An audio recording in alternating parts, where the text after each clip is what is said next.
नमस्कार, TV51च्या या बुलेटिनमध्ये आपलं स्वागत। आपल्या परिसरातील ताज्या बातम्या व चालू घडामोडींचे अपडेट्स आपल्या फोनवर मिळवण्यासाठी TV51च्या YouTube चॅनलला सबस्क्राइब करा। बातम्यांचे नोटिफिकेशन्स मिळवण्यासाठी बेल आयकॉनवर क्लिक करायला विसरू नका।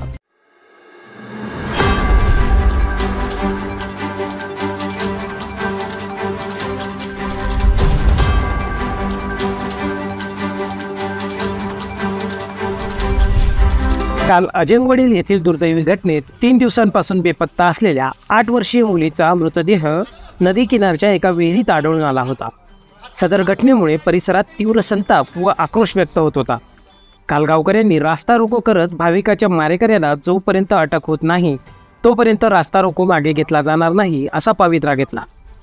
पोलीस व प्रशासनाच्या मध्यस्थीने काल रास्ता रोको स्थगित झाला होता, परंतु धुळे येथे भाविकाच्या मृतदेहाची उत्तरीय तपासणी करण्यात आली।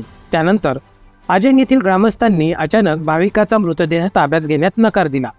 जोपर्यंत भाविकाला न्याय मिळत नाही तोपर्यंत मृतदेह ताब्यात घेतला जाणार नाही असा सज्जड दमच ग्रामस्थ व नातेवाईकांनी प्रशासनाला दिला। आजच्या सर इथे एकत्र व्हायचे सकाळ या मायबाप जास्तीत जास्त बोलावती त्याने आपलं काम सोडी संतटी हजर व्हावं नाही तर आज यावं ना आणि सकाळ त्या बिचारा पोलीस स्टेशनले दोन्ही मायबाप बिकर भाकर ना आणि बिगर पाणी ना बशी राहतील यांनी काळजी आपुले करणी पडी ज्याला त्याची भला आहे त्याची तरी उपस्थित राहावं। ज्या 4-5 लोक पहा ही केस 6 महिना चाली 6 वर्ष चाली एवढा दिवस आपुले सर्वात सहयोग कर पडी म्हणे तरुण मित्र मंडळीला बी विनंती शे ज्याला हात त्याने हात मारत त्याने उभं राहावं, ज्याला हात मारत त्याने उभं राहावं, ज्याला जी मदत करता येईल ती मदत। अजंग गावातील जनतेने अजंग गाव बंदीचीही हाक दिली होती, त्यामुळे बालिकेला न्याय मिळावा म्हणून स्वयंस्फूर्तीने गावातील गावकऱ्यांनी आज सकाळपासून आपले सर्व व्यवहार बंद ठेवले होते व आज गावात कडकडीत बंद पाळण्यात आला। सकाळी 10 वाजेनंतर गावकऱ्यांनी नामपूर रस्त्यावर येत परत रास्ता रोको करून ठिय्या आंदोलनाला सुरुवात केली। या ठिकाणी पुन्हा तणावाचे वातावरण निर्माण झाल्याने मोठा पोलीस फौजफाटा तैनात करण्यात आला होता। त्यानंतर भाविकाच्या जन्मगावी म्हणजे चंदनपुरी येथे रस्त्यावर लोकांनी येत मुंबई आग्रा महामार्गावर रास्ता रोको आंदोलन केले।